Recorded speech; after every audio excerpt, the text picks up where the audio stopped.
Komisi Pemilihan Umum (KPU RI) mengakomodir putusan Mahkamah Agung mengenai batasan usia calon kepala daerah. Lantas, bagaimana dengan peluang putra bungsu Presiden Jokowi, Kaisang Pangarep, maju di Pilgub Jakarta pasca putusan Mahkamah Agung? Akan kita bahas bersama dengan pengamat politik Universitas Al-Azhar Indonesia, Ujang Komarudin. Kang Ujang, Assalamualaikum, apa kabar? Waalaikumsalam, alhamdulillah baik Mbak Cindy. Alhamdulillah, Kang Ujang, ini pasca putusan MA, Kang Ujang melihatnya apakah ini juga sebagai karpet merah yang semakin membuka peluang untuk putra Pak Jokowi untuk maju di Pilgub Jakarta? Iya, kan tidak ada hujan, tidak ada angin ya. Keputusan itu ya muncul walaupun memang ada yang menggugat. Tetapi itu adalah bagian daripada strategi untuk memuluskan, memberi karpet merah gitu ya, jalan tol kepada Kaisang. Dan ini kan sebenarnya kalau bahasa saya tanda petik ya modusnya sama ya dengan persoalan di Mahkamah Konstitusi begitu. Bedanya ya lembaga negaranya saja, yang satu MK, yang satu Mahkamah Agung.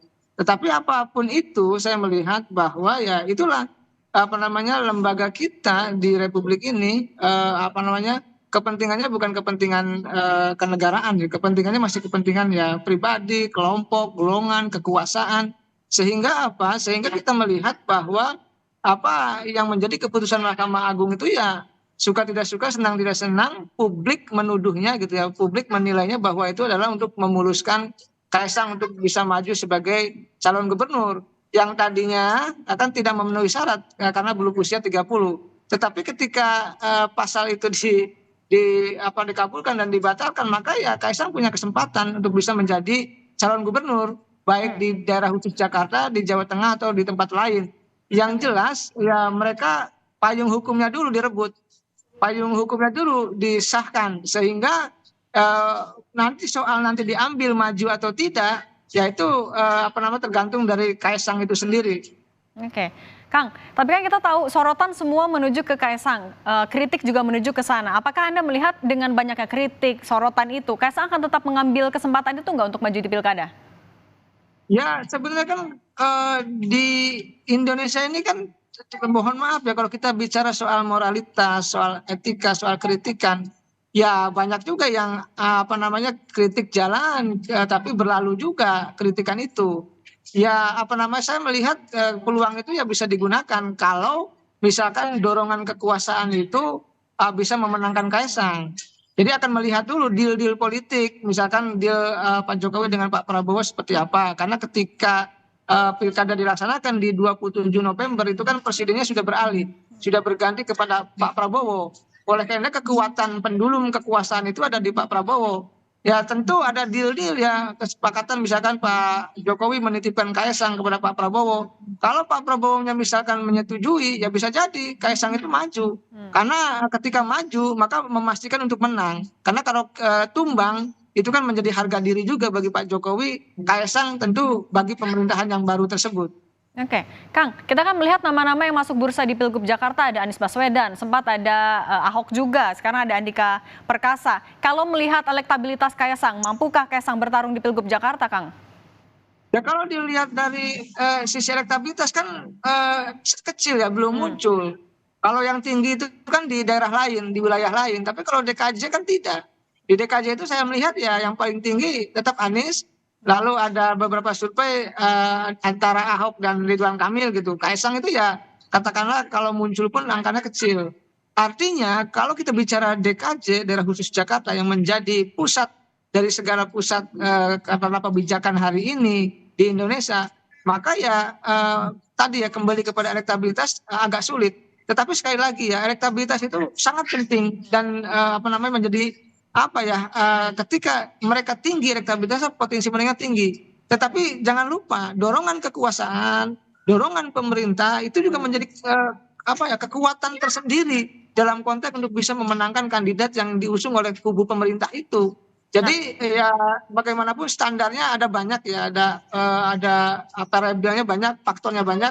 Salah satunya elektabilitas, belum lagi nanti popularitasnya, belum lagi isi tasnya, belum lagi akseptabilitasnya. Oleh karena itu hal-hal itu harus diuji ya, diuji bagi Kaisang seberapa tinggi popularitas, seberapa tinggi elektabilitas, seberapa banyak uangnya, lalu seberapa besar akseptabilitas penerimaan dari partai maupun warga Jakarta, itu harus diuji kepada sosok Kaisang ketika ingin melawan kandidat katakanlah yang lebih tinggi elektabilitasnya.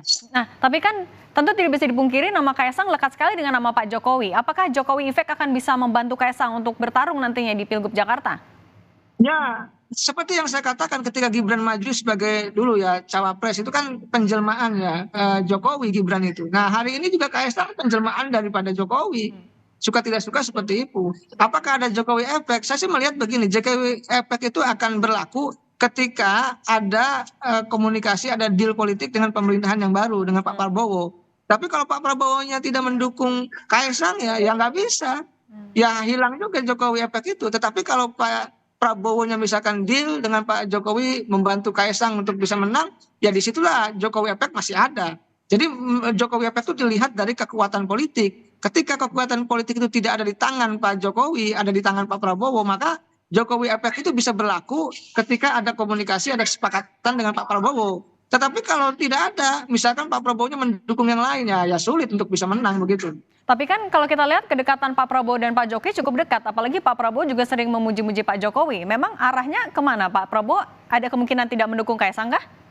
Ya, saya sih melihat mendukung. Saya melihat mendukung. Contoh ya di Sumatera Utara itu Pak Prabowo mendukung Bobi. Kenapa Bobi masuk Gerindra? Itu artinya ada kesepakatan Pak Jokowi dengan Pak Prabowo untuk mendukung menantunya. Sama ketika di DKJ nanti misalkan Kaisang itu didorong, misalkan maju ya disepakati oleh koalisi partai, ya kemungkinan besar sudah deal, sudah ada kesepakatan antara Pak Prabowo dengan Pak Jokowi. Dan saya melihat itu bagian daripada frekuensi politik yang sama antara Prabowo dengan Pak Jokowi, ya saling mendukung kemenangan lah. Ibaratnya Pak Jokowi punya jasa kepada Pak Prabowo pun ya tentu ingin membalas jasa itu, misalkan dengan memenangkan Kaisang, Bobi begitu.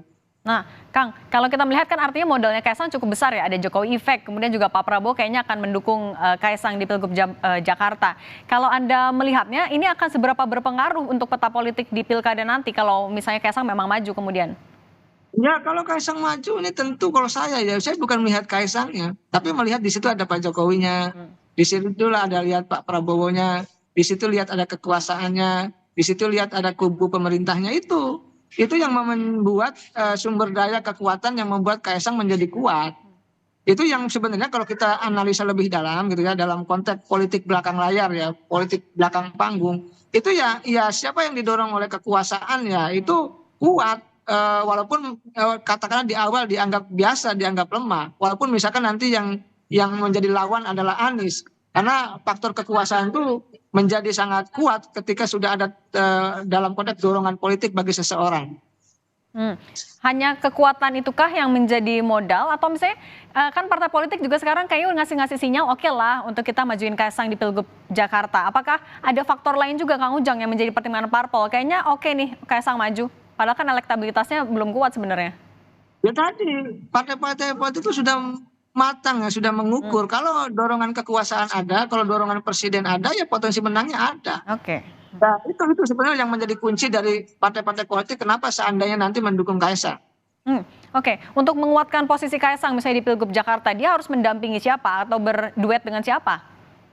Ya tentu itu pembicaraan yang sifatnya masih belum tahu ya, masih dinamis ya, tergantung deal-deal antara tadi di koalisi Indonesia Maju ya, kubu pemerintah itu. Tentu ya semua nanti partai tentu mendorong kadernya untuk maju misalkan mendampingi Kaisang. Saya belum tahu siapa yang nanti akan didorong.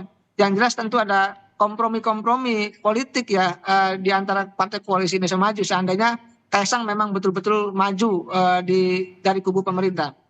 Oke, baik. Terima kasih banyak pengamat politik Universitas Al Azhar Indonesia, Kang Ujang Komarudin sudah berbagi di Rumah Pemilu. Terima kasih Kang, sehat selalu.